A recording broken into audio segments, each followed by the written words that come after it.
దేవుని పరిశుద్ధ నామానికి మహిమ కలుగును గాక. దేవుని బిడ్డలారా, కొన్ని వారాలుగా ఒక వాక్యాన్ని మనము ధ్యానిస్తూ వస్తుంటున్నాం. ఏంటి ఆ వాక్యం అంటే, ఒకప్పుడు అబ్రహాం సంతానమైనటువంటి ఇశ్రాయేలు ప్రజలు ఐగుప్తు దేశంలో ఉన్నారు. వారి మూల్గులను, వారి వెట్టి చాకిరిని దేవుడు విన్నాడు. విని మోషే ద్వారా వారిని ఐగుప్తులో 10 తెగులు పంపించి ఆ ఐగుప్తు ఫరో కాడి క్రింద నుండి వారిని విడిపించాడు. అంటే ఐగుప్తు అంటే పాపం, శాపం, నలుపు అని దాని అర్థం. అంటే ఫరో అంటే సాతానుకు సాదృశ్యంగా, సాతాను కట్ల నుండి, ఆ యొక్క ఐగుప్తు అనే పాప బంధకాల నుండి మరి వారిని విడిపించి బయటికి తీసుకుని వచ్చి ఆ అరణ్యం మరి ఎర్ర సముద్రం మధ్యలో గుండా వారిని నడిపిస్తూ వచ్చాడు. నడిపించినటువంటి దేవుడు, విడిపించిన వాడు ఆయన ఎటుకుండా నడిపిస్తున్నాడు అంటే అరణ్యంలో గుండా వారిని పరమ కానానుకు వారిని తోడుకొని వెళుతున్నాడు. అరణ్య యాత్రలో ఉండగా వారికి దేవుడు అనేకమైన విశేష అనుభవాలు గుండా వారిని నడిపిస్తూ ఉన్నట్లు మనం కొన్ని వారాలుగా చెప్పుకుంటూ వస్తూ ఉన్నాం కదండి. మనం హోషేయ గ్రంథం 2:14 చదువుకున్నాము. మన మూలవాక్యం ఏంటి అంటే, వారి దేవుడైన యెహోవా వారిని అరణ్యంలోనికి కొనిపోయి ఏం చేస్తున్నాడు? అరణ్యము అనగానే ముళ్ళ తుప్పలు, బలురకసి చెట్లు, కీకారణ్యం, గాఢాంధకారం, తేళ్లు, మృగాలు, విష సర్పాలు ఇవన్నీ కూడా మనకు కనబడుతూ ఉంటాయి. కానీ అరణ్యంలో గుండా యాత్ర చేస్తున్నటువంటి ఇశ్రాయేలీలకి అవేమీ పట్టడం లేదు. వారిని దేవుడైన యెహోవా ఎటుకుండా నడిపిస్తున్నాడు చెప్పండి. విశేషమైనటువంటి అనుభవాలు ఉన్నా వాటి మీదనే వారు దృష్టి పెట్టారు తప్ప వారు ముళ్ళ మీద గుండా నడుస్తున్నారా, తేళ్లు మండ్రగబ్బలు ఉన్నాయా వాటి మధ్యలో నడుస్తున్నారా? వారికి ఏమీ పట్టటల్లా. అరణ్యము అంటే కీకారణ్యం కదండి. ముళ్ళ బాటను దేవుడు రాజబాటగా మలిచాడు. గాఢాంధకారం కమ్మి చీకటిని వెలుగుగా మార్చి రాత్రి పగలు అనే తేడా లేకుండా అద్భుతమైన రీతిలో విశేష అనుభవాలు గుండా వారిని నడిపిస్తూ ఉన్నాడు. వారిని నడిపిస్తూ ఉంటే వాటిల్లో మొట్టమొదటి అనుభవం ఏంటి అంటే, ఇశ్రాయేలీలు వారు తమ అరణ్య యాత్రలో అనుభవించినటువంటి మొట్టమొదటి అనుభవం ఏంటి అని మనం చూసినట్లయితే పాతగిలని అనుభవం కదండి. మనము ద్వితీయోపదేశ కాండంలో 3 చోట్ల, నెహెమ్యా గ్రంథంలో 1 చోట, మనము 4 చోట్ల చదువుకున్నాం. ఏమని అంటే, పాతగిలని అనుభవము గుండా దేవుడైన యెహోవా వారిని అరణ్యంలో నడిపిస్తూ ఉన్నట్లు మనము చదువుకుంటా ఉన్నాం. వారు ఐగుప్తులో వేసుకున్న జత బట్టలు ఒంటి మీద మాయలేదు అని ఉంది కదండి. రెండవదిగా ఐగుప్తులో ధరించినటువంటి ఆ యొక్క చెప్పులు లేక పాదరక్షలు ఏం కాలేదట, పాతగిల్లలేదు. చూసారండి, వారు ఒంటి మీద వేసుకున్న బట్టలు లేక వస్త్రములు పాతగిల్లలేదు. రెండవదిగా పాదరక్షలు పాతగిల్లలేదు. 40 ఏండ్లు, ఎంత చక్కని అనుభవం అండి. మనం ఈనాడు కార్లు కొట్టి 15 సంవత్సరాల తర్వాత అది పాతగిలిపోతుంది, దాన్ని స్క్రాప్ లో వేసేయాల్సిందే. గ్యాస్ సిలిండర్లు ఉన్నాయనుకోండి, అవి కొంతకాలం వరకే, వాటిని స్క్రాప్ లో వేయాల్సిందే. ఓవర్ బ్రిడ్జిలు ఉన్నాయనుకోండి, లేకుంటే కృష్ణా బ్రిడ్జి, లేకుంటే గోదావరి బ్రిడ్జ్ ఉందనుకోండి, కృష్ణా నది మీద కట్టినటువంటివి, వాటికి ఇంత వయసు అని ఉంటుంది. అవి తర్వాత అవి కూలిపోవటానికి ఆస్కారం ఉంది, అవి పాతగిలిపోతాయి. వాటిని చాలా మంది గవర్నమెంట్ వాళ్ళు ఏం చేస్తూ ఉంటారు, తీసివేస్తారు. మనం హెబ్రీ పత్రిక 1వ అధ్యాయంలో ఈ మధ్యకాలం చదువుకున్నాము. ఇవి మాత్రమే కాదండి, మనం పాతగిలేవి ఏంటి అంటే, ఆకాశములు భూమి పాతగిలుతున్నాయి కదండి. ఆకాశములు భూమిని అవి పాతగిలుతున్నాయి కాబట్టి, అవి వస్త్రము వల్లే పాతగిలిపోతాయి కాబట్టి దేవుడైన యేసయ్య వాటిని ఏం చేయబోతున్నాడు, వాటిని తీసివేయబోతున్నాడు. అంటే కాల్చివేయబోతున్నాడు. అగ్నిగంధకాలు కురిపించి పరలోకాన్ని, ఆకాశములను, అందులో ఉన్న సమస్తాన్ని, భూమిని, అందులో ఉన్న సమస్తాన్ని కాల్చివేసి క్రొత్త భూమి, క్రొత్త ఆకాశాన్ని ఆయన సృష్టించబోతున్నాడు. అందులో తానుంటూ తన పరిశుద్ధులైన వారిని అందులో ఉంచబోతున్నాడని మనము చదువుకుంటా ఉన్నాం. ఆనాటి పాత నిబంధన విశ్వాసులైనటువంటి యాకోబు సంతానమైన ఇశ్రాయేలీలకు అరణ్యంలో గుండా తీసుకుని వెళ్ళి విశేషమైన అనుభవాలు ఏ రీతిగా ఆయన కనబరిచాడో, అనుభవింపజేశాడో, క్రొత్త నిబంధనలో ఉన్నటువంటి మనము యేసునందు విశ్వాసం ఉంచి, యేసు బలియాగము ద్వారా విశ్వాసం ఉంచి, యేసు రక్తము చేత కడగబడి మనము ముంచుడు బాప్తిసం పొంది, తండ్రి కుమార పరిశుద్ధాత్మ నామములో పొంది సంఘములోనికి చేర్చబడినటువంటి ఆయన విశ్వాసులమైన మనలను విడిపించిన వాడు ఎటుకుండా నడిపిస్తున్నాడు అంటే, అరణ్యంలో గుండా నడిపిస్తూ ఉన్నాడు. ప్రతి విశ్వాసి, రక్షణ పొందిన ప్రతి విశ్వాసి కూడా అరణ్య యాత్ర చేయాల్సిందే. అరణ్యము లేకుండా కానాను లేదు కదండి. కష్టాలు, శ్రమలు లేకుండా సుఖము, ఆనందం అనేది లేనే లేదు అంటాడు పేతురు తన మొదటి పత్రిక 1వ అధ్యాయం 11వ వచనంలో. మొదట శ్రమ, తర్వాత మహిమ. దేవునికి మహిమ కలుగును గాక. ఆ పౌల అపోస్తలుడు రోమా 8:18 అంటాడు, మనము పొందబోయే మహిమ ఎదుట ఇప్పటి కాలపు శ్రమలు ఎన్నదగినవి కావు. అది సపరేట్ టాపిక్. అంటే అరణ్యము అంటే ఏంటో నేను చెప్తున్నాను అనమాట. ధనవంతుడు అంటున్నాడు, అబ్రహాం అంటున్నాడు ధనవంతుడితో, కుమారుడా నీవు భూమి మీద ఉన్నంత కాలం నీవు సుఖాన్ని అనుభవించావు, కనుకనే ఇక్కడ యాతన అనుభవిస్తూ ఉన్నాం. వాడైతే దరిద్రుడు అక్కడ కష్టాన్ని అనుభవించాడు, కాబట్టి ఇక్కడ సుఖాన్ని ఆనందాన్ని అనుభవిస్తూ ఉన్నాడు అని మనం అంటే అరణ్యము గురించి మాట్లాడుతున్నాం. అరణ్యంలో ఏముంటాయంటే వారికి కష్టాలు ఉండొచ్చు, శ్రమలు ఉండొచ్చు. కానీ దేవుడు మనల్ని అరణ్య యాత్రలో కూడా నడిపిస్తూ ఉంటే ఆ విశేష అనుభవాలు ఏంటి అంటే దుఃఖంగా ఉండదు, సంతోషంగా మార్చబడింది కదండి. బాధగా ఉండదు, ఆనందంగా మార్చబడింది. ముళ్ళ బాటను రాజబాటుగా పూలబాటుగా మలిచి నడిపించే దేవుడు మన పక్ష నుండి మనల్ని చేపట్టుకొని నడిపిస్తూ ఉంటూ ఉన్నాడు. అంటే ఈ మధ్యకాలం మనం చెప్పుకున్నాం, మనం అరణ్యంలో కూడా నడుస్తూ ఉన్నామంటే అరణ్యంలో మనకు ముళ్ళ తుప్పలు గుచ్చుకోవటం లేదంటే ఆ విష పురుగులు, మరి విష సర్పాలు, తేళ్లు, మండ్రగబ్బలు ఇవన్నీ కూడా మనకు హాని చేయటం లేదంటే దాని అర్థం ఏమని చెప్పుకున్నాం అంటే మన పాదాలు ఎవరి పాదాల మీద ఉన్నాయి?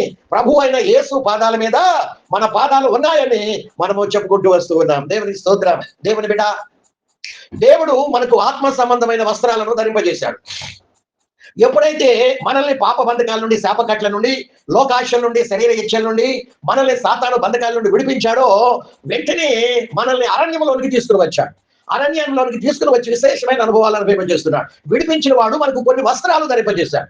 ఏంటి ఆ వస్త్రాలు అని మనము చూస్తున్నట్లయితే గత కొన్ని వారాలుగా కొన్నింటిని మనము ధ్యానించాం. ఏంటి ఆత్మీయ వస్త్రాలు అంటే రక్షణ వస్త్రం మనకు ధరింపజేశాడు కదండి. ఏ వస్త్రాన్ని ధరింపజేశాడు? రక్షణ వస్త్రాన్ని మనకు, ఆ రక్షణ వస్త్రాన్ని మనము పాతకెళ్లకుండా కాపాడుకోవాల్సిన బాధ్యత మన పైనే ఉంది అని మనము 1 కొరింథీ పత్రిక 15వ అధ్యాయం 33-34 వాక్యాల ద్వారా మనము చదువుకుంటా ఉన్నాం. అంతేకాకుండా రెండవదిగా నీతి వస్త్రాన్ని మనకు ధరింపజేశాడు కదండి. ఏ పాపము లేనటువంటి యేసును మన కొరకు మనల్ని దేవుని నీతిగా చేయాలని దేవుడు మనలో ఉన్నటువంటి స్వనీతి, దుర్నీతి, అవినీతి ఆ వస్త్రాలను తీసివేసి దేవుని నీతి అనే వస్త్రాన్ని మనకు ధరింప చేయాలని ఏం చేశాడో తెలుసా? కొరింథీయులకు రాసిన 2వ పత్రిక 5వ అధ్యాయం 21వ వచనంలో ఆయన ఏం చేశాడు అంటే యేసును మన కొరకు పాపముగా మార్చాడని వ్రాయబడి ఉంది. యేసయ్య పాపము లేనివాడు, ఆయన పాపము లేనివాడు, జన్మతః పాపము లేని పరిశుద్ధుడు ఆయన. దేవదూత యేసయ్య తల్లి గర్భంలో, మరియ గర్భంలో పడక మునిపే గబ్రియేలు ప్రత్యక్షమయ్యాడు మరియకు. మరియా భయపడకు, నీవు గర్భము ధరించి కుమారుని కనబోతున్నావు, ఆయనకు యేసు అనే పేరు పెట్టాలి, ఆయన పరిశుద్ధుడు, దేవుని సర్వోన్నతుడైన దేవుని కుమారుడు అనబడతాడు. ఆయన ఎలా జన్మిస్తాడు? పరిశుద్ధుడు కదండి. ఆదాము పాపం చేశాడు. ఆదాము అవ్వల గర్భములో నుండి వచ్చేటప్పుడే ఆయన పిల్లలు జన్మతః పాపులుగా, ఎందుకంటే ఆదాము స్వభావంలో, ఆదాము రక్తములో ఉన్నటువంటి పాపం భార్యను కూడటం ద్వారా పుట్టబోయే పిండము, ఆ యొక్క బిడ్డ జన్మతః పాపిగా జన్మిస్తూ ఉన్నాడు. మనమందరం కూడా ఆదాము సంతానమే. ప్రపంచంలో కులాలు, మతాలు అని మానవులు సరిహద్దులు పెట్టుకున్నారు, కానీ అందరూ కూడా ఆదాము సంతానమే.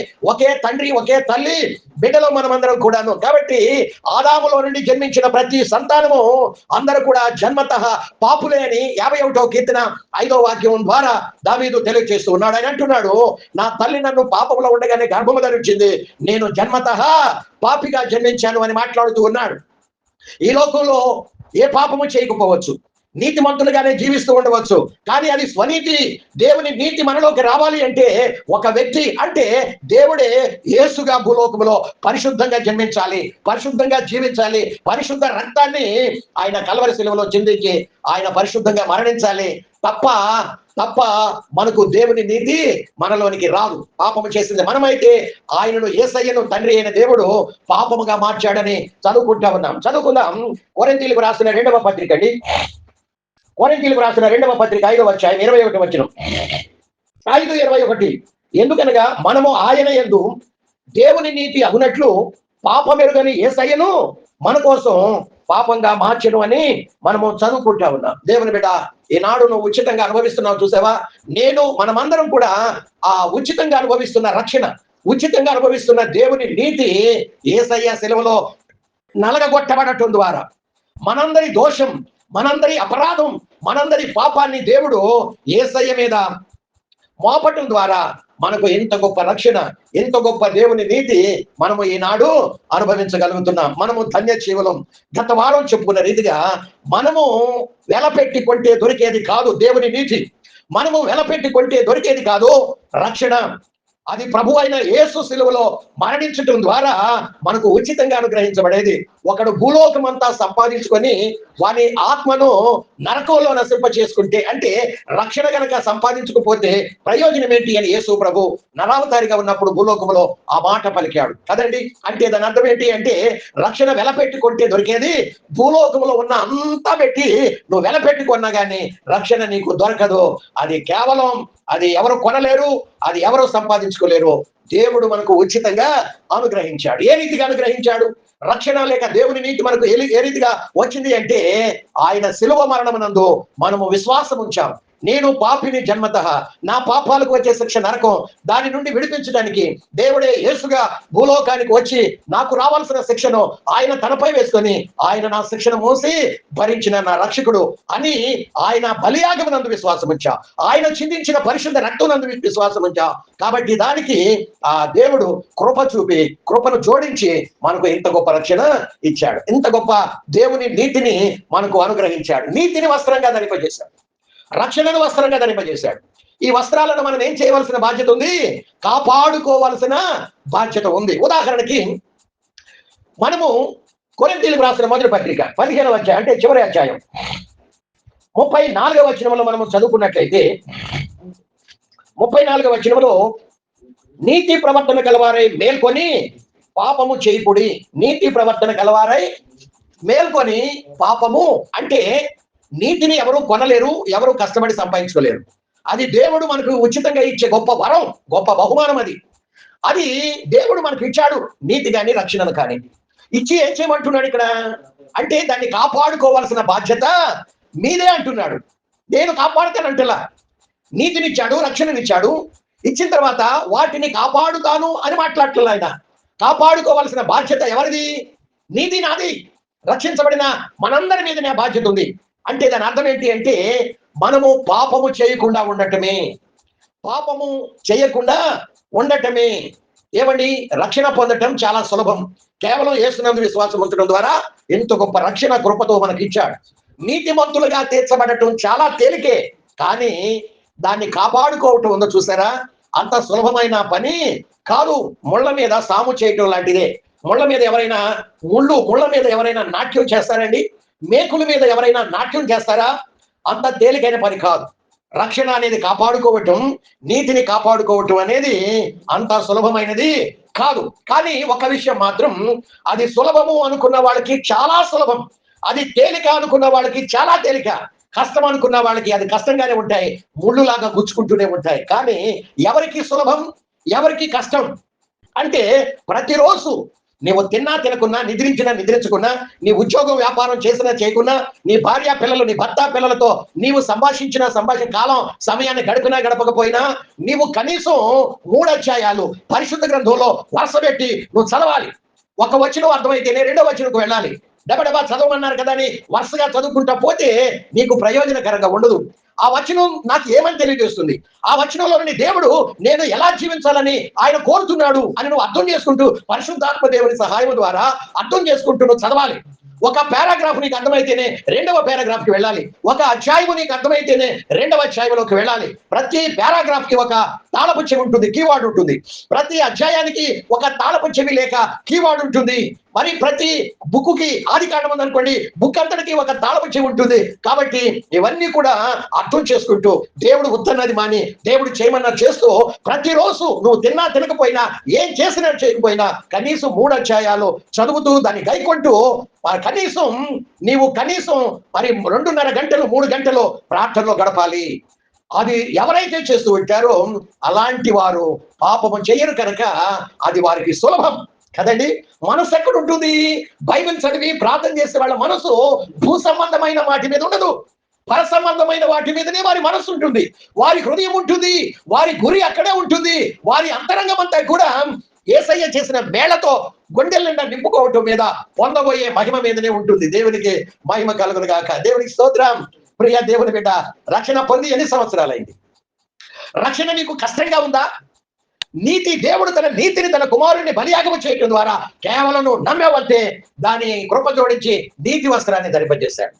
ఈ 2 వస్త్రాలు కాపాడుకుంటున్నావా? నీ వల్ల కావటం లేదంటున్నావా? అయితే దాని అర్థం నువ్వు పాపంలో జీవిస్తున్నావని, నువ్వు లోకాన్ని ప్రేమిస్తున్నావని, లోకంతో స్నేహం చేస్తున్నావని, శరీరాన్ని ప్రేమించి దాని కోరికలని నీవు నెరవేరుస్తున్నావని దాని అర్థం. అంటే నీ మార్గం, నీ గమ్యం నరకం. ఎంత భయానకమైనటువంటి పరిస్థితుల్లో ఈనాటి రక్షణ పొందిన క్రైస్తవులు పాప బంధకాల్లో కొట్టుమిట్లాడుతూ ఉంటున్నారు. పాపాన్ని పరవాణంలాగా జురుకుంటూ ఉంటున్నట్లుగా మనము చూస్తూ ఉన్నాం. ఆత్మ దేవుడే నీ ఎదుటే నా ఎదుటే మనందరి ఎదుటే నిలబడి మనల్ని ప్రశ్నార్థకంగా ప్రశ్నిస్తూ ఉండగా ఆయన ఎదుట నిలబడి ఉన్నటువంటి మన జీవితం యొక్క జవాబు ఏంటి ఆయన కోరుతూ మనల్ని మనమే ప్రశ్నించుకుందాం. ప్రభువా, రక్షణ నాకు ఉచితంగా ఇచ్చావయ్యా, నీతి వస్త్రాన్ని నాకు ఉచితంగా ధరింపజేశావు, కాపాడుకోవాల్సిన బాధ్యత నా మీదనే ఉందని నీవు స్పష్టంగా తెలియజేస్తున్నావు. మీరిచ్చిన రక్షణను, మీరు నాకు ధరింపజేసిన నీతి వస్త్రాన్ని నేను నిర్లక్ష్యం చేశానయ్యా, మలినంగా ఏర్పడిందయ్యా. లోక మాలిన్యం, శరీర మాలిన్యం నా వస్త్రాలకు అంటింది నాయన. నేను నీ పాద సన్నిధిలోకి వచ్చి విరిగి నలిగిన హృదయంతో, పశ్చాత్తాప మనస్సుతో నేను వేడుకుంటున్నానయ్యా. ప్రార్థన ద్వారా నా వస్త్రాలను తిరిగి కడుక్కుంటున్నాను ప్రభువా, శుద్ధీకరించండి నాయన. నా ప్రార్థన జీవితాన్ని నువ్వు త్రోసివేయవద్దు అని ప్రభు సన్నిధిలో కనుక ఎవరైనా మొర పెట్టుకుంటే, మన యేసు మంచివాడు, ఆయన తన ఎందుకు వచ్చిన వారిని ఎన్నడూ త్రోసివేసే దేవుడు కాదు. ఆయన అంటున్నాడు 1 యోహాను పత్రిక 1:9 ద్వారా, ఇదిగో నా ఎందుకు వచ్చు వాడిని నేను త్రోసివేయను. దుర్నీతి ఆయన నమ్మదగిన వాడు, నీతిమంతుడు, తన ఎందుకు వచ్చు వాడిని త్రోసివేయక ప్రతి దుర్నీతి నుండి మనల్ని కడిగి పవిత్రుడుగా చేస్తాడని దేవుని వాక్యం స్పష్టగాను తేటగాను మనతోనే మాట్లాడుతూ ఉన్నట్లు మనము చదువుకుంటా ఉన్నాం. దేవునికి మహిమ కలుగును గాక. దేవునికి స్తోత్రం. ఎంత గొప్ప ధన్యత అండి. ఏ మానవుడు నీతిమంతుడు కాదు, ఏ మానవుడు పరిశుద్ధుడు కాదు. మొట్టమొదటి మానవుడైన ఆదాములో పాపం ప్రవేశించినప్పుడు ఇక నీతిమంతుడు ఎవరు ఉంటాడు ఈ లోకంలో? ఆయన సంతానమే కదా, పుట్టుకతోనే అందరూ పాపులు కదా. ఎవరున్నాడు? బైబిల్ గ్రంథం తెలియజేస్తుంది. రోమాపత్రిక 3:23 నీతిమంతుడు లేడు, ఒక్కడు లేడు, అందరూ పాపం చేసి దేవుని మహిమకు దూరం అయిపోయారని బైబిల్ గ్రంథం తెలియజేస్తుంది. కాబట్టి దేవుని బిడ్డ, నీవు నేను మనం పుట్టుకతోనే పాపులు.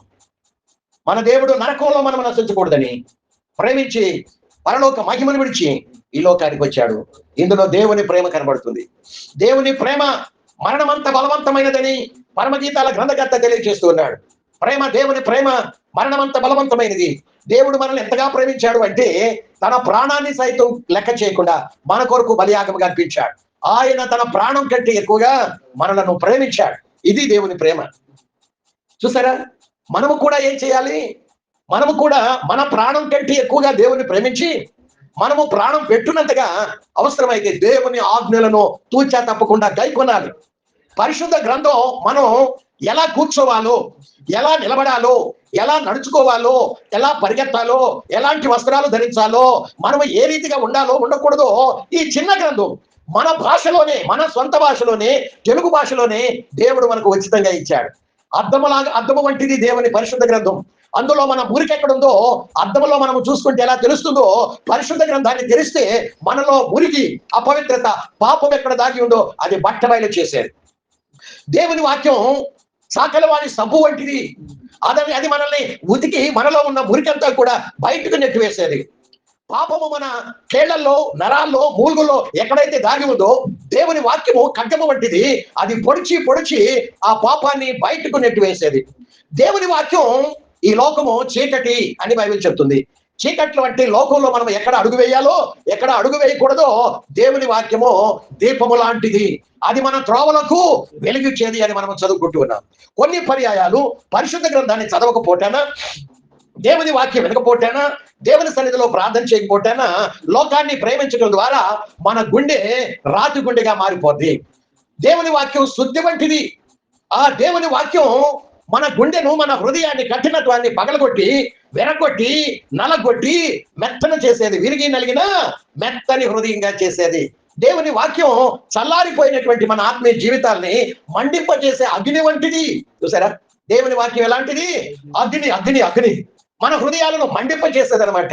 ఇంతటి శ్రేష్టమైన, ఇన్ని లాభదాయకములైన మరి కార్యాలు జరిగించే పరిశుద్ధ గ్రంథాన్ని మనము చదవకుండా ఉంటే ఎన్ని రకాలైన ఆశీర్వాదాలు, లాభాలు మనం నష్టపోయే అవకాశం ఉంది సుమా. అంతేకాకుండా మన ఆత్మ ఈ శరీరాన్ని కనుక విడిచి బయటకు వచ్చినట్లయితే ఆ చీకటి ఆత్మ ఎక్కడికి వెళ్ళాలి? చీకటి ఉన్నటువంటి నరకంలోకి, అగ్ని గంధకాలతో మండే గుండంలోకి. యేసయ్య అంటున్నాడు 22:12-13 మత్తయి సువార్తలో అంటూ ఉన్నాడు, వీని కాళ్ళు చేతులు కట్టి వెనుపట. ఎక్కడ? క్రొత్త భూమి వెనుపట. చీకట్లో నెట్టు వేయండి, పడవేయండి, అక్కడ ఏడ్పును పండ్లు కొరుకుటయో ఉంటుంది అని మాట్లాడుతున్నాడు. వెలుపట, క్రొత్త భూమి వెలుపట అగ్నిగంధకాలతో మండే గుండం ఉంది. ఆ వెలుపట చీకటి ఉంది, అక్కడ పండ్లు కొరుకుట ఏర్పు ఉంటుంది, అక్కడ అగ్ని ఆడదు, పురుగు చావదు. నీవు అనుకుంటూ ఉండవచ్చు, నేను మారు మనసు పొందాను, నేను యేసునందు విశ్వాసం ఉంచాను, నేను త్రిత్వదేవుని నామములో ముంచుడు బాప్తీసం పొందాను, నేను ప్రతి వారం దేవుని సన్నిధిలోకి వెళుతున్నాను అనుకుంటూ నీకు నీవే మురిసిపోతూ ఉండవచ్చు. దేవుని బిడ్డ, నీ ఆత్మ వెలుగుతో నింపబడి ఉందా, లేకుంటే చీకటి ఆవరించి ఉందా? ఒకసారి పరీక్షించుకో. దేవుని గ్రంథంలో ఉన్న లక్షణాలు నీ ఆత్మ, నీ హృదయం నిండి ఉందా, లేకుంటే ఖాళీ చేయబడి 7 దురాత్మలు వచ్చి ఆ హృదయంలో నివసించిన ఆ యొక్క హృదయం వల్లే నీ హృదయం ఉంటుందో ఒకసారి పరిశీలన చేసుకోమని పరిశుద్ధాత్మ దేవుడు మన ఎదుటే నిలబడి మనల్ని కోరుతూ ఉండగా మన జవాబేంటి? ప్రభు సన్నిధిలో మనల్ని మనము సమర్పించుకోవాలి. ప్రభువా, నిజంగా నీవు నా కోసం బలియాగమైపోయావయ్యా. సృష్టి అంతట్లో కంటే మానవుడిని నువ్వు ప్రేమించావు డాడీ. ఇదిగో నీవు దేవదూతల కంటే ఎక్కువగా మానవుడిని ప్రేమించావు. దేవదూతలు పట్టుకొని మీరు నా కుమారుడు కుమార్తెలు అనలేదు, కానీ మట్టి మానవుల్ని చేసుకొని నీ శ్వాస మాలో పెట్టి నీ ఆత్మను మాలో ఉంచి ఇదిగో నా ప్రజలు అన్నావు పాత నిబంధనలో. నేను వారికి దేవుడై ఉంటాను, వారు నాకు ప్రజలనై ఉంటారు అన్న దేవుడివి క్రొత్త నిబంధనలోకి వచ్చేసరికి కొరింథీ 2వ పత్రిక 6వ అధ్యాయం 18వ వాక్యంలో నేను మీకు తండ్రిగా ఉంటాను, మీరు నాకు కుమారులను కుమార్తెలనై ఉంటారు అని పలికిన డాడీ. సృష్టి అంతట్లో ఏ జీవిని కూడా నీవు ఇంతగా ప్రేమించలేదయ్యా. సృష్టి అంతట్లో ఏ జీవి కూడా జీవి కొరకు నువ్వు ప్రాణం పెట్టలేదయ్యా. మనుషులమైన మా కొరకు నువ్వు ప్రాణం పెట్టావు, నిన్ను నువ్వు త్యాగం చేసుకున్నావు, నిన్ను నీవు బలి అర్పణగా బలిపీఠ మీద కల్వరి శిలువలో అప్పగించుకున్నావు. నీ ప్రేమను బట్టి నీకు వందనాలయ్యా అని మనము ప్రభువుకు గనక సమర్పించుకున్నట్లయితే దేవుడు మన యందు రక్షణ వస్త్రం, నీతి వస్త్రం. అరణ్య యాత్రలో ఉన్నాము, ఇంతకీ నీ వస్త్రాన్ని మలినం చేసుకున్నావా? నీకు ధరింప చేసిన 2 వస్త్రాలు నీటి వస్త్రంగానే ఉందా, రక్షణ వస్త్రంగానే ఉందా? జీవితాన్ని పరిశీలన చేసుకోవాలని ఆత్మదేవుడు కోరుతూ ఉంటూ ఉండగా మనల్ని మనం ప్రభు సన్నిధిలో సమర్పించుకోవాలి. దేవునికి మహిమ కలుగును గాక. దేవునికి స్తోత్రం. 3వది చూద్దాం. 1 రక్షణ వస్త్రం, 2 నీటి వస్త్రం. 3వ వస్త్రం విశేష అనుభవాలు ఏంటో దేవుడు మనకు, ఆనాటి ఇశ్రాయేలీలకు విశేష అనుభవాలు ఏంటి అంటే వారి ఒంటి మీద పాతగెలని వస్త్రములు, వారి పాదరక్షలు లేక చెప్పులు పాతగెలలేదు. ఏంటి ఆ వస్త్రాలు అంటే ఆత్మ సంబంధమైన వస్త్రాలలో 3వది మనము చదువుకుందాం. యెషయా గ్రంథము 61వ అధ్యాయము 3వ వాక్యం. యెషయా గ్రంథము 61వ అధ్యాయము 3వ వచనంలో మనము చదువుకుంటే 3వ వచనం 4వ లైన్లో 61వ అధ్యాయము 3వ వచనం 4వ లైను, భారభరితమైన ఆత్మకు ప్రతిగా స్తుతి వస్త్రమును ఆయన వారికి ఇచ్చుటకు నన్ను పంపి ఉన్నాడు. ఒక లైను అంటే దాని కన్సర్న్ ఆ సెంటెన్స్ కంప్లీట్ అయ్యేంత వరకు 2 లైన్లు ఉండని 3 లైన్లు ఉండని అది ఒక లైన్ క్రిందకే వస్తుంది. మొదటి 2 లైన్లు అది ఒక లైన్ క్రిందకే వస్తుంది, ఆ సెంటెన్స్ అంతా ఒకటి. కాబట్టి నేను ఇట్లా చెప్తూ ఉంటాను, 4వ లైన్ క్రిందకు వస్తుంది. ఇది భారభరితమైన ఆత్మకు ప్రతిగా స్తుతి వస్త్రమును దేవుడు నాకు ధరింపజేసి ఉన్నాడు. ఎంత ధన్యత అండి. 3వది ఏంటి? స్తుతి వస్త్రం. దేవునికి మహిమ కలుగును గాక. మొదటిది ఏంటి చెప్పగలరా? మొదటి వస్త్రం ఏంటి? రక్షణ వస్త్రం. 2వ వస్త్రం ఏంటి? నీతి వస్త్రం. 3వది ఏంటి? స్తుతి వస్త్రం. దేవునికి స్తోత్రం కదండి. అరణ్య యాత్రలో ఉన్న క్రొత్త నిబంధన సంఘమైనటువంటి మన నోట ఏముండాలి? స్తుతి ఉండాలి. స్తుతి తప్ప మరేది కూడా ఉండకూడదు. దూషణ వాక్యాలు మన నోట ఉండకూడదు. అపవిత్రమైన పదములు మన నోట రాకూడదు. ఏముండాలి ఎల్లప్పుడూ అంటే స్తుతి అనే మాటలు దేవుణ్ణి కొనియాడుతూ ఉండాలి. దేవునికి స్తోత్రం. మన మనస్సు దేవుని మీద ఉన్నప్పుడు, స్తుతి మీద మన మనసు ఉన్నప్పుడు, అంటే దేవుని మీద మన మనసు ఉన్నప్పుడు, దేవుడు చేసిన బలియాగాన్ని మనము జ్ఞాపకం చేసుకుంటూ మన హృదయాన్ని నింపుకుంటున్నప్పుడు, దేవుడు ఆధ్యాత్మికంగా మన జీవితంలో ఎలాంటి కార్యం చేసి పాప బంధకాల నుండి విడిపించాడో, అలాగే భౌతికంగా ఈ లోకంలో ఆర్థిక సంబంధమైన విషయాల్లో కావచ్చు, ఆరోగ్య సంబంధమైన విషయాల్లో కావచ్చు, ప్రతి విషయంలో కూడా దేవుడు ఎలాంటి అద్భుతాలు చేస్తూ మనల్ని ఆశీర్వదిస్తున్నాడో వాటన్నిటితో మన గుండెల నిండా, మన హృదయం నిండా మన మనస్సు నిండా నింపుకున్నప్పుడు మనకు తెలియకుండానే మన నోట ఏమొస్తుంది చెప్పండి? స్తుతి. స్తుతి తప్ప అపవిత్రమైన పదములు కానీ, దూషణ వాక్యాలు కానీ, కఠినమైన మాటలు కానీ ఏది కూడా రాదు. మన మనస్సు దేవునితో కనెక్ట్ అయి ఉంటుంది. మన హృదయం దేవునితో కనెక్ట్ అయి ఉంటుంది. మన ఆత్మ దేవునితో కనెక్ట్ అయి ఉంటుంది. కాబట్టి స్తుతి తప్ప వేరొక పదం మన నోట రాదు. ఎందుకు చెప్పండి? మన హృదయం అంతా దేనితో నింపబడింది? దేవుని ప్రేమతో నింపబడింది. దేవుడు చేసిన అద్భుత కార్యాలతో, ఆశ్చర్య కార్యాలతో నింపబడింది. ఒకటి ఆధ్యాత్మికమైనటువంటి కార్యాలు, రెండు భౌతిక సంబంధమైన కార్యాలు. వీటన్నిటినీ మన హృదయం నిండా నింపుకుంటే అపవిత్రమైన పదాలకు మన నోట చోటు ఉంటుందా? బైబిల్ ఏం చెప్తుంది అంటే, హృదయము నిండి ఉండు దాన్ని బట్టి నోరు మాట్లాడుతుంది కదండి. హృదయము నిండి ఉండు దాన్ని బట్టి నోరు మాట్లాడు. ఎక్కడుంది అది? నేను అనుకుంటాను బహుశా మత్తయి సువార్త 12వ అధ్యాయమేమో. చూద్దాం ఒకసారి మత్తయి సువార్తలోనికి రండి. 12వ అధ్యాయము, 12వ అధ్యాయం 34వ వచనంలో మనం చదువుకుంటే, 34వ వచనంలో, సర్ప సంతానమా, మీరు చెడ్డవారై ఉండి ఎలాగూ మంచి మాటలు పలకగలరు? హృదయమందు నిండి ఉండు దానిని బట్టి నోరు మాట్లాడును. స్వయాన యేసు ప్రభు వారే ఈ మాట తెలియజేస్తూ వచ్చి ఉన్నాడు. ఏమని అంటే, మత్తయి సువార్త 12వ అధ్యాయము 35వ వచనం, 34వ వచనం 2వ లైన్లో, 34వ వచనం 2వ లైన్లో, హృదయమందు నిండి ఉండు దానిని బట్టి నోరు మాట్లాడును. నీవు ఎలాంటి వాడువో నీ మాటలను బట్టి తెలియపరచబడవచ్చు. ఆయన అంటాడు 34వ వచనం మొదటి లైన్లో ఒక చక్కని మాట, మీరు సర్ప సంతానము అంటాడు. ఎందుకు అంటున్నాడు అంటే, సర్ప సంతానమా, మీరు చెడ్డవారై ఉండి ఎలాగూ మంచి మాటలు పలుకును. ఎందుకంటే 33వ వచనంలో మనము చదివితే, చెట్టు మంచిదని ఎంచి దాని పండును మంచిదే అని ఎంచండి, లేదా చెట్టు చెడ్డదని ఎంచి దాని పండును చెడ్డదే అని ఎంచండి. చెట్టు దాని పండు వలన తెలియబడును. అట్లానే సర్ప సంతానమా, మీరు చెడ్డవారై ఉండి ఎలాగూ మంచి మాటలు పలకగలరు? హృదయమందు నిండి ఉండు దానిని బట్టి నోరు మాట్లాడును. సజ్జనుడు తన మంచి ధననిధిలో నుండి సద్విషయములను తెచ్చును, దుర్జనుడు తన చెడ్డ ధననిధిలో నుండి దుర్విషయములను తెచ్చును. నేను మీతో చెప్పున్నదేమనగా, మనుష్యులు పలుకు వ్యర్థమైన ప్రతి మాటను గుర్చి విమర్శ దినమందు లెక్క చెప్పవలసి ఉండును. నీ మాటలను బట్టి నీతిమంతుడు అని తీర్పు నొందుదు, నీ మాటలను బట్టి అపరాధివని తీర్పు నొందుదు. నీవు మంచివాడవా, నువ్వు చెడ్డవాడవా, నీ హృదయము నిండి ఉండు దాన్ని బట్టి తెలియపరచబడుతుంది కదండి. హృదయంలో మరి దేవుని యొక్క మంచితనం, ఆయన ప్రేమ, ఆయన కార్యాలను మనము నింపుకోకపోతే మన హృదయంలో ఏముంటుందో ఆ మాటలే నోరు పలుకుతూ ఉంది. తలలు వంచుదాం. పండును బట్టి చెట్టు మంచిదా కాదా? చేదైన చెట్ట, వేప చెట్టు ఉంది, ఆ పండును బట్టి, ఆకులను బట్టి అది చేదు అనుభవం కలిగినటువంటి చెట్టు అని. సీతాఫలాల చెట్టు ఉంది, అది తీపిగా ఉంటుంది, మాధుర్యాన్ని ఇస్తుంది, అది మంచి చెట్టు అని. ద్రాక్ష చెట్టు ఉంది, సపోటా చెట్టు ఉంది, మామిడి చెట్టు ఉంది, ఇలాంటివి కొన్ని ఉన్నాయి.